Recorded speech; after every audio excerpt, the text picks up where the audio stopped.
Bismillahirrahmanirrahim. Assalamualaikum warahmatullahi wabarakatuh. Kembali lagi dengan saya Sofyana Hanimullah. Halo. Pada kesempatan ini saya akan membahas tentang konsep pusat studi dakwah. Menurut Profesor Dr. Amin Abdullah, beliau menekankan pentingnya pusat studi dakwah dalam mengembangkan metode dakwah yang sesuai dengan konteks sosial dan budaya masyarakat modern, di mana pusat ini juga harus berfungsi sebagai jembatan antara teori dan praktik dakwah, serta menjadi sumber ilmu pengetahuan yang akurat dan terkini.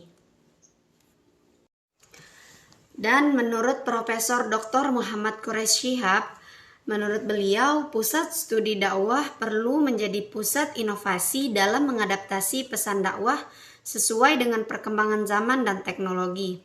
Pusat ini juga harus memfasilitasi dialog interaktif antara berbagai kelompok dan komunitas.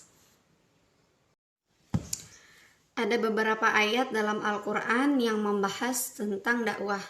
Salah satunya terdapat dalam surah An-Nahl ayat 125 yang berbunyi, Ud'u ila sabili rabbika bil hikmati wal mau'izatil hasanati wajadilhum billati hiya ahsan inna rabbaka huwa a'lamu biman dhalla an sabilihi wa huwa a'lamu bil muhtadin.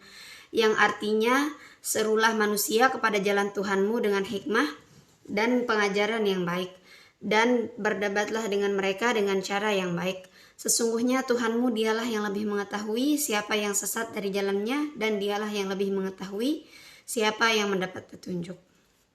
Dari ayat di atas terdapat 3 metode dalam melakukan dakwah. Yang pertama yakni bil hikmah. Bil hikmah ialah berdakwah dengan ilmu pengetahuan dan caranya yang disesuaikan dengan situasi atau kondisi umat agar mudah dipahami. Untuk melakukan dakwah, seorang dai harus memiliki hikmah yang sepenuhnya tentang tindakan atau pengetahuan yang dilakukan, sehingga hikmah bisa menjadikan dirinya lebih percaya diri dan tidak ragu-ragu dalam menyampaikan dakwahnya.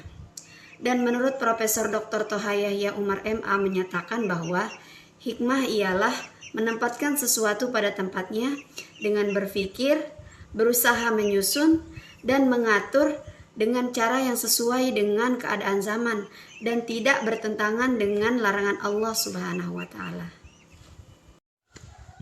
Dan yang kedua yakni mau'izatil hasanah atau pengajaran yang baik. Mau'izatil hasanah bisa dikatakan juga dengan nasihat. Nasihat ialah salah satu cara dari mau'izatil hasanah yang bertujuan untuk mengingatkan bahwa segala perbuatan pasti ada sanksi dan akibatnya. Mau'izatil hasanah menggunakan bahasa yang lembut, sopan santun, dan menyejukkan hati sehingga yang mendengarnya menjadi senang. Kemudian menurut Al-Asfahani memberikan pemahaman tentang al-mau'izah, yakni memperingatkan seseorang dengan cara yang baik dan lemah lembut agar melunakkan hatinya. Yang ketiga atau yang terakhir yakni al-mujadalah, yang artinya berdebat atau berdiskusi. Berdiskusi yang disarankan ialah menggunakan argumen, dalil-dalil, dan ilmu yang mendasar. Juga tidak menggunakan hujatan atau bahasa kasar sehingga tidak menimbulkan perselisihan. Jenis-jenis pusat studi dakwah dibagi menjadi 7. Yang pertama yakni pusat studi dakwah universitas, berada di kampus universitas. Pusat studi ini terhubung dengan fakultas atau jurusan tertentu seperti studi Islam atau pendidikan akademis, di mana fokusnya pada penelitian akademis, pengembangan kurikulum, dan pelatihan untuk mahasiswa. Yang kedua yakni pusat penelitian dakwah. Penelitian ilmiah mengenai dakwah, metode, strategi, dan efektivitasnya. Yang ketiga yakni pusat pengembangan dakwah. Berfokus pada pengembangan metode dan strategi dakwah yang inovatif. Mereka sering terlibat dalam pelatihan dan strategi dakwah yang inovatif, di mana melibatkan pelatihan dan bimbingan untuk pendakwah dan organisasi dakwah. Yang keempat, pusat pendidikan dan pelatihan dakwah. Menyediakan pelatihan dan kursus untuk pendakwah dan masyarakat umum mengenai teknik-teknik dakwah, etika dakwah, serta keterampilan komunikasi. Yang kelima, pusat advokasi dakwah. Upaya mempromosikan dan membela hak-hak dakwah serta meningkatkan kesadaran tentang pentingnya dakwah dalam masyarakat. Yang keenam, pusat studi digital, menggunakan media digital dan informasi untuk menyebarluaskan ajaran Islam. Yang ketujuh, pusat dakwah komunitas, fokus pada kebutuhan dakwah di komunitas tertentu dan seringkali bekerja sama dengan masjid, lembaga sosial, dan kelompok masyarakat. Fungsi dari pusat studi dakwah yang pertama, fungsi pendidikan. Pusat studi dakwah berperan penting dalam aktivitas pendidikan dan pelatihan untuk meningkatkan pengetahuan dan keterampilan dalam bidang dakwah Islam, serta meningkatkan semangat pelajar dalam mengapresiasi kreativitas berdakwah. Yang kedua, fungsi pelayanan. Pusat studi dakwah terlibat dalam aktivitas pelayanan kepada masyarakat, seperti memberikan bantuan dan fasilitas dalam berbagai aktivitas umat Islam.